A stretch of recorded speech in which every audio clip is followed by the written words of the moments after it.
Amy! Ano? Kumusta? Okay lang po. Punta kami sa inyo. Sige po. Ito ba makakapasok, no? Opo. Sure ka? Tara, sabay ka na sa amin. Papunta kami ngayon sa bahay nila, Amy. Sinong tao doon, Amy? Si Papa kasi nagtrabaho. Okay. Si Lola lang ata dyan. Kunti si stepmother. Saan yung daan natin? Pag ganyan? Oo, pag ano po. Sige, sige. Lakad ka lang? Multicab po. Nag-multicab ka, tapos baba ka dyan sa may kanto. Opo. Saan? Diretso lang? Ano po? Paikot po. Dito, Opo. di ko ako dito. Opo. Hala, makakapasok tayo dito? Oo, dapat pala dito. Uy. Saan? Saan gusto yung park? Dito na tayo magpapark. Dito lang po. Kung gusto niya. Dito. Opo, kasi baka pag galing mga bata dyan, pag-tripan. Okay, oo. Saan yung bahay niyo? Doon po sa pinakadulo. Dito? Dito po. Doon pa? Sa loob? Sige, sige. Dito po dyan. Dito? Park ko na lang dito na.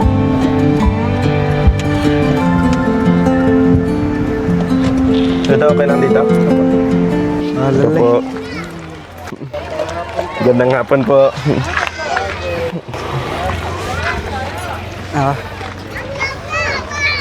Ang lapad pala dito. Opo. Tuwing hapon Okay kasi lang dito yan, maraming tao po. Tuwing hapon po maraming tao. Tuwing hapon? Dito po. Ay, dito, dito.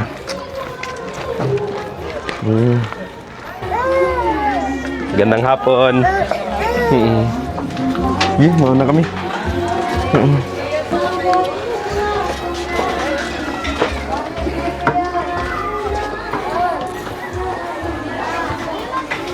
Napanood ba nila yung video mo? Opo, halos lahat po dito. Halos lahat dito napanood nila? Ito area talaga ng Badyaw po. mga badyaw. Naglipad lang kami dito dahil sa sunugan sa Bagong Silang po. Galing kayong Bagong Silang? Opo. Dito kayo nilipat ng city? Opo. Okay. Tapos dito na kami lumaki.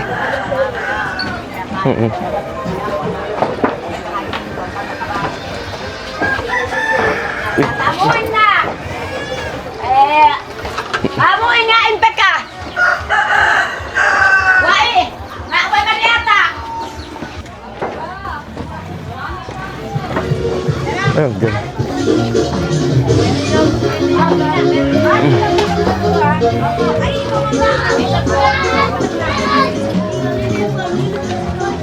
Halikan ko, yung anak niya si Charmaine. Ay, sorry. Sorry po. Nang hapon po. Tagalog.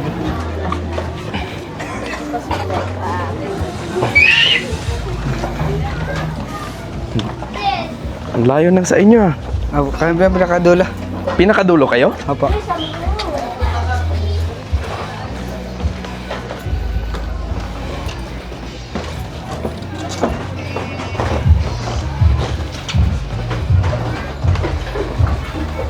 Dami.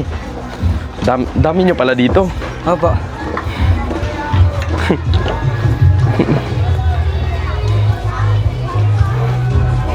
Opo. Hello po, magandang hapon. Ito na. Ito yung bahay ni Amy. Ito na pala yung pinakadulo ng area na to. So, try natin pasukin yung bahay ni Amy. Okay lang, Amy? Opo, okay lang po. Saan si Lola mo? Doon po sa kay tita, nanonood ng TV. Papunta ka muna po dito. Punta mo doon? Opo. Dito na lang muna kami, Amy. Pasok po kayo dyan, mainit po dyan. Mainit po dyan sa labas. Pasok kami? Tawagan ko muna kung sila. Tatawagin ni Amy yung lola niya na kinuod daw yun doon sa may kila tita niya. At ngayon, ito na, yung bahay nila Amy. Talagang siksikan dito sa may area na ito. Ito area talaga ng mga Badyaw. Sila yung nanggaling sa nasunugan sa bayan ng Puerto Princesa. Barangay Bagong Silang ata yun, kung hindi ako nagkakamali.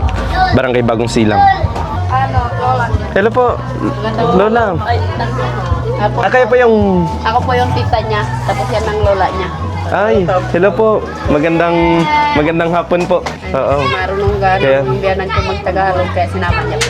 Okay po. Kayo po ay yung Tita, bale. tita. Oo. Kapatid po kayo ng... Yung asawa ko kapatid ng papa niya. Pasensya na po kayo sa Opo, higang po tayo magaw po. Pero nakakaintindi siya ng Tagalog. Nagkakaintindi po siya ng Tagalog. Nakikita niyo po, si Heidi Nay, ano pong pangalan niyo? Rosita Arara. Rosita. Apo. Rosita. Kayo, te? Ako po si Matet. Matet. Apo. Nanay Rosita. Umiiyak na po kayo. Bakit? Kasi sa totoo sir, sila may utang sa asa. Yung pagkawala ng lolo niya. Kaya yan siya ang nagatinda. Siya ang tumutulong dito.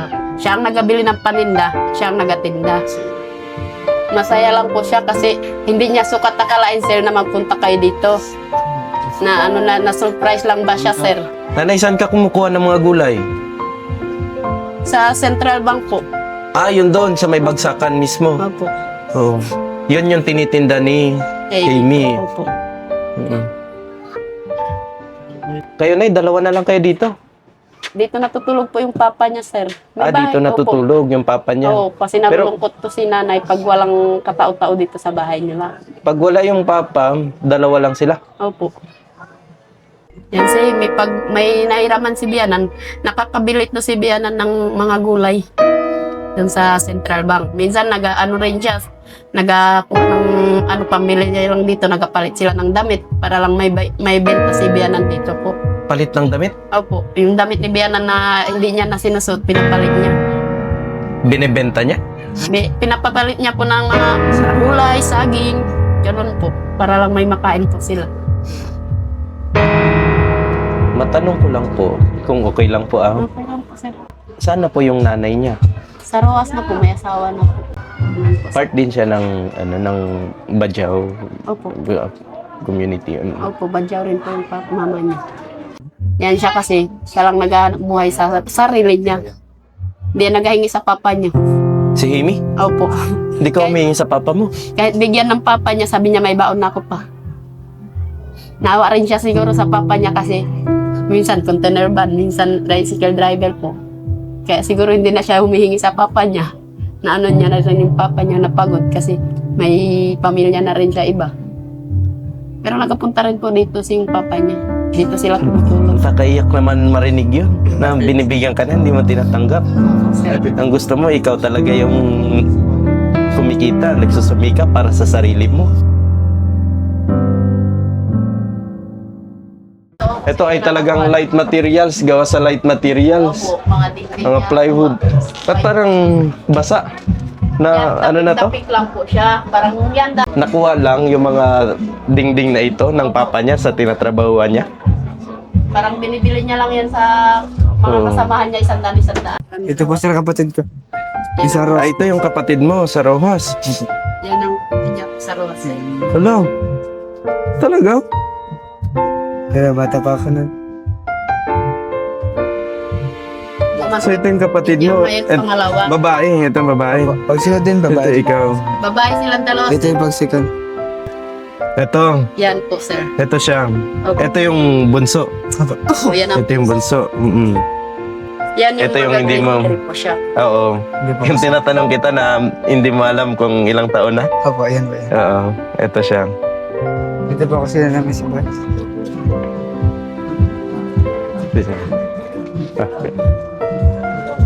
Ito yung kusina nyo. Opo, dito po kami nagaluto ng kinakain po namin. Dito po ang lutuan namin. Ito yung lutuan nyo. Opo. Buti hindi nasusunog to. Opo, hindi pa yung nagsisunod. Nilalagyan ng yero. Oo. Tapos dito naman kami kumukuha ng tubig na Saan galing yung tubig nyo? inaan lang po namin sa kabila ko. Nag-iigib lang kayo. Ikaw din umiigib dito. Minsan ako, minsan sila. Dito man kami kung naliligo o Saan? Dito po. O kaya nagatoilet dito na po. Yan sa labas? Doon ka pa naliligo, tapos dito ba banda ko kami nagatoilet. Dito kayo Nagatoilet po. ito yung toilet ninyo. Oo. Diyan, Ayan. napakutok po. Saan ka natutulog, Himi? Dito po, katabi po ni Lola. Dito, katabi ni Lola. lola mo. Mm-mm. Dito rin ba binurol si lolo mo? Opo. Saan siya? Dito. Dito nakahiga. Di ba ilibing ka agad yan? Nilibing ka agad? Opo. Yung mga nag-sponsor dito, si Jeremy Dignomo Dacles, si Jera D. Cortez ng Muntinlupa City, si Melody Antalan Sagahon ng Mabalacat, Pampanga, si Ronnie Dumali ng Bambang Nueva Ecija. Yan sila yung nagpadala. Maraming pong salamat sa lahat ng tulong sa akin.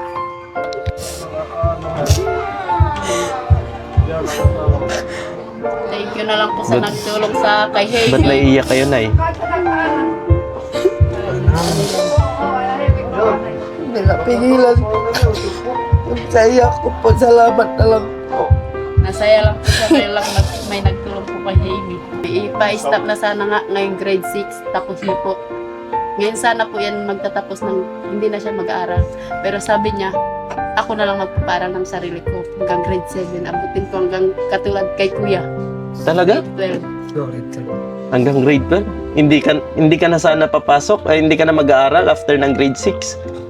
Naisip ko kayo, mahirap ako pa eh. Kaya abutin ko na lang yung diploma. At least, kahit ng mga hanggang grade 12, ano? Yan kasi po, ginabigyan ako ng sir ko ng daig. Pangulang pala. Minsan binibigyan ka ng sir mo? Ako, mabait lang sir ko. Pang-ulam? Parang Bayad naman ng sir mo. Sir niya. Kasi yung time na yun, gibigyan ako ng practice teacher ko ng 10, balik ko ng rice. Tapos gibigyan ako ng sir ko ng daig. Ang bait naman nila. Mabait na. Ang galing naman ng kwento mo, Amy. Yeah. Ngayon, Amy, samahan mo ako doon sa ano? So, kaya... Sa labas? Kunin natin yung bigas. Oo. Tanay, ha? Opo. Opo. Ano, Amy? Ano sabi mo? Masaya na po kay pangpunan na kami sa gulay. Oo. So, kung makabili si lola mo, magtitinda ka na ulit. Apo, bukas magtinda ako. Bukas magtitinda ka. Oo. Doon ka bukas. Apo, sa McDo. Sa McDo. Araw-araw kang dumadaan dito. Apo.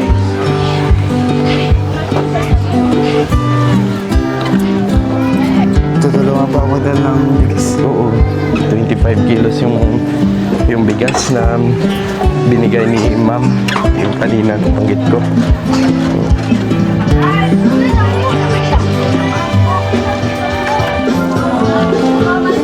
Ilang taon ka nung lumipat kayo dito? Sa ako na naglipat kami. 12 bata ko, hindi 11. Nung lumipat ka? Ay, nung lumipat kayo? Opo. Mga 12 or 11 years old ka nun? Opo. E di takbo-takbo ka dito. Opo. Kasi mga sapat yung unang lipat namin dito. Kaya mas gustuhin ko dito kasi halos sa araw-araw masaya. Dito? Opo. Kahit madaling araw po, may nakipatugtog. Madaling araw may nagpapadugtog. Opo. Buti walang nagagalit. Walang maingay. Wala po. Pag ganito, Amy, na walang tinda, anong ginagawa mo? Naglalaro po ako ng basketball. Naglalaro Naglalaro po ng basketball. naglalaro ka ng basketball? Opo. Kaya po. Yan. Magandang hapon po. Naglalaro ka ng basketball? Opo. Saan? Sa may village po, nagadayo lang po kami. Kaya walang pagpo dito. Dumadayo pala kayo. Opo, kaya walang pagpo dito.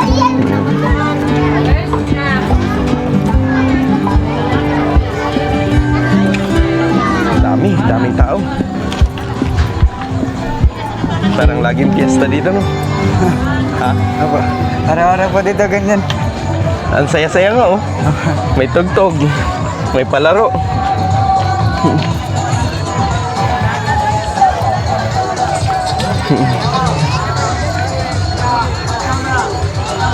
May sayawan. Anong sayaw yan? Pakiring po. Ha? Pakiring po. Yan, Haimi, yung binigay na bigas ni ma'am. Ma'am Melody, maraming po salamat sa bigas na binigay niyo po. Malaking tulong na po ito para sa akin. Maraming salamat, Haimi.